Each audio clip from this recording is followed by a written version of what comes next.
Well, it's DIY season again, my friends, and it's not a DIY project unless you have to go to Home Depot at least twice. Think this will fit in the tour pack? Let's find out. 6 feet of foam insulation, and it's in.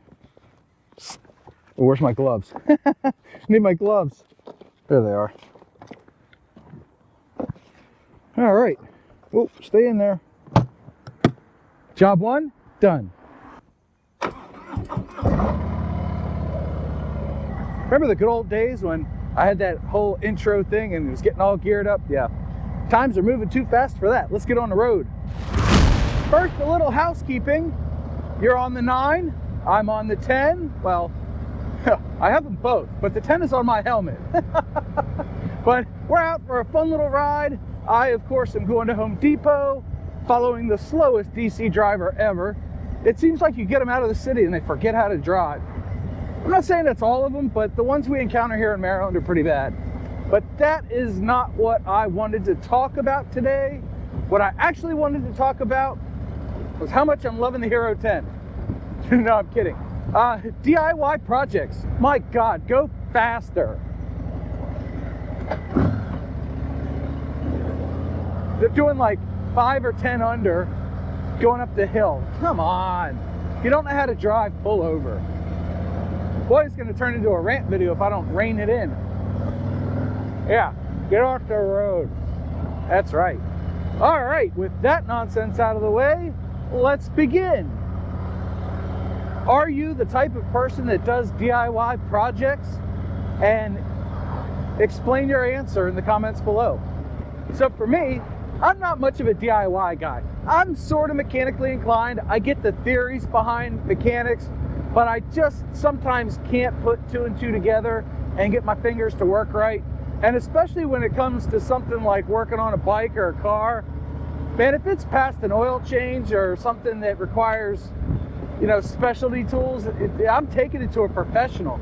I do not want to risk screwing up my own stuff. You know, let somebody else screw my stuff up for me. They have the tools and knowledge to fix it. I do oil changes occasionally, tire rotations, that sort of thing. But I don't really delve into it. I'd rather ride the bike than work on it. Unless I'm doing like the saddlebags or the windshield, something like that. That I do myself. So that's like a low level, easy to do. So with that in mind, I got this DIY project that I looked up and I said, wow, that's something that I should be able to accomplish without much issue. So I'm going to do it. I'm going to give it a shot. So of course it requires 2 trips to Home Depot because on the first trip I had my truck and I got some of the bigger supplies, including this lengthy foam insulation. But it wasn't until I got home that I realized I bought one of the right size and the second piece of foam insulation is too small. It's in diameter. So I'm like, ah, crap, I gotta go back up there and I don't want to take my truck on such a beautiful day. And for those playing at home, it's 74.3 according to the motorcycle. Now I'm going to go up and get another piece. I'm going to exchange this one for a new one. That is the right diameter. And then, well, then I should have all the supplies I need to do my project, which will show up on the channel at some point. I've seen a couple other channels do a video on this specific project, but I think I could do it differently, maybe better. Oh, this is beautiful. Look, there's Lake Needwood over there. You can't really see much of it, can you? There we go. Yeah, get a little view of it. But this road has some nice twists and turns in it, and it's a lot of fun. And since a couple of days ago I was out at night, I wanted to make sure that I had better traction today. I know it's only a little bit warmer, but I had my tire pressures up too high. Do you run the factory recommended tire pressures or something different? I'm going to ask a lot of questions in this video, aren't I? So far, so good. No traction issues. I'm happy about that. And if you look at the little settings thing on your viewer there on YouTube, you'll see that this video is available in 4K. That is, I think, a first for the channel. I've decided that since I have the latest and greatest technology from GoPro, I was going to utilize some of it and record this whole thing in 4K. So what do you think? I don't know. it's, you know, it's hard to say because YouTube always butchers your videos when it compresses them when you do the upload. For those that are just viewers and not content creators, it's a little tidbit of information for you, you know, from somebody that's so knowledgeable. You know what? I have to correct myself. This is not the first video in 4K. My night ride, low light, Hero 9, Hero 10 test through Rockville and Bethesda, that video was in 4K too.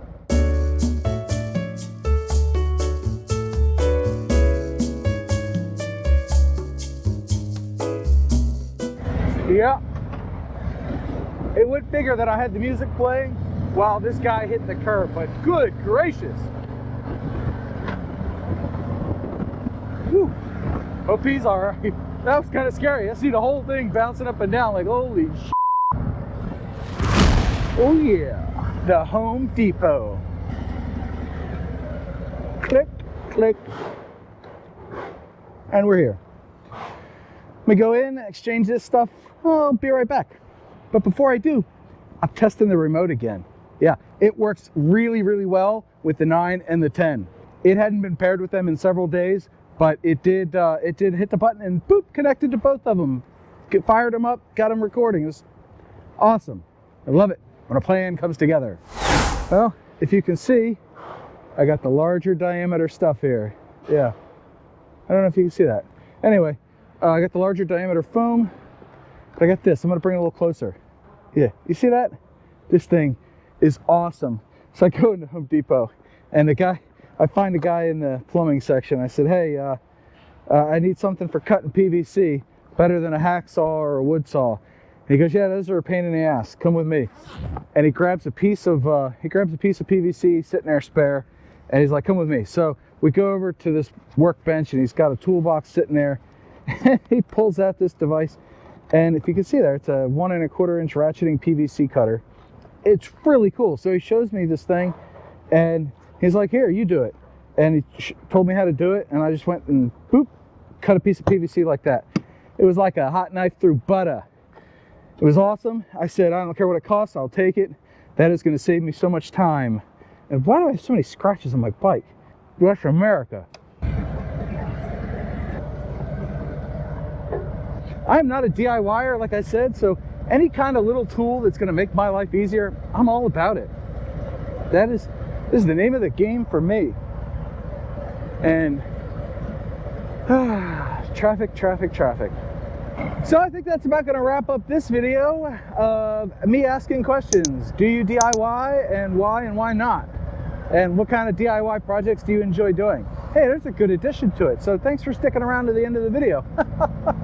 Anyway, until next time, stay happy, stay healthy, stay safe, keep the shiny side up, and John out.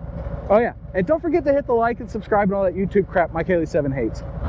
As an epilogue, since I said I was testing the remote and I was happy with it, the 10 did turn off after 5 or 10 minutes of riding, so I think there's a setting I gotta muck with to get it to stay on while connected to the remote. But honestly, this remote has functioned very well, if not perfectly, with the 9 and 10, which I think it was really designed for, and the 8 was an afterthought. Anyway, talk to you later. Mike Haley 7, you old dog, you. Bye.